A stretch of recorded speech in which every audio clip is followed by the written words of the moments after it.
আসসালামু আলাইকুম রহমতুল্লাহ। আজকের ভিডিওতে দেখাবো কিভাবে আপনি স্কেচআপের ফাইলটি লুমিয়নে নিয়ে যেতে পারবেন। তো স্কেচআপের ফাইলটি লুমিয়নে নিয়ে যাওয়ার জন্য আমি স্কেচআপের ফাইলটি এখানে ওপেন করলাম। এই দেখুন,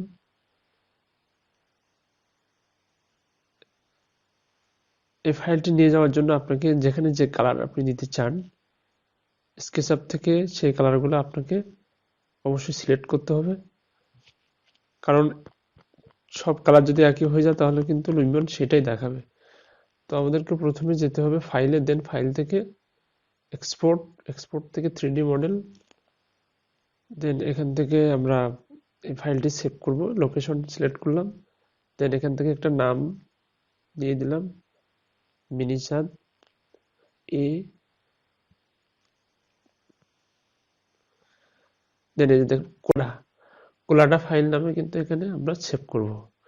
কোলাডা ফাইল অনেকগুলো অপশন আছে, আমরা এখান থেকে কোলাডা ফাইল, দেন এক্সপোর্টে ক্লিক করলে কিন্তু আমাদের এটা এক্সপোর্ট হয়ে যাবে।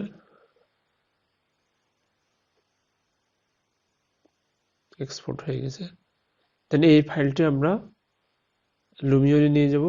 এই যে দেখুন মিনিচাঁদ এ নামে অলরেডি আছে। এখন আমরা লুমিয়ন সফটওয়্যার ওপেন করার পরে আমরা যাব ইম্পোর্টে যাওয়ার পরে আমরা যেখানে সেভ করেছিলাম ওই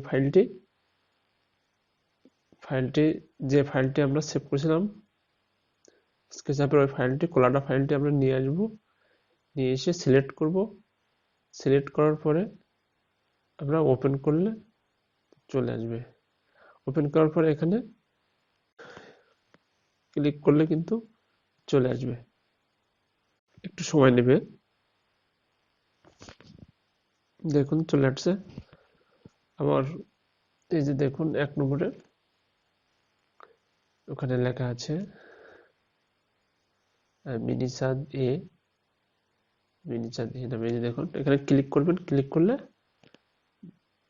ডাবল ক্লিক করলে কিন্তু চলে আসবে। এই যে দেখুন লোকেশন সিলেক্ট করতে বলছে, দেন আপনি এখানে ক্লিক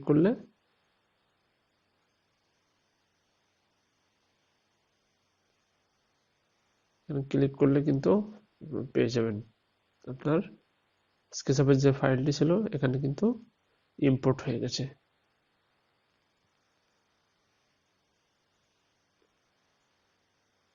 লুমিয়ন কিন্তু কালার সিলেক্ট করে, সো আপনি যেখানে যে কালারগুলো দিতে চান সে আপনাকে স্কেচআপ অথবা ম্যাক্স অথবা অন্য কোনো সফটওয়্যার থেকে করতে চাইলে আপনি করতে পারেন, বাট আপনি কালারগুলো কিন্তু আপনাকে সিলেক্ট করে দিতে হবে। তো এইভাবে আপনি লুমিয়নে যে কোনো ফাইল, স্কেচআপের যে কোনো ফাইল অথবা ম্যাক্সের যে কোনো ফাইল ইম্পোর্ট করতে পারবেন।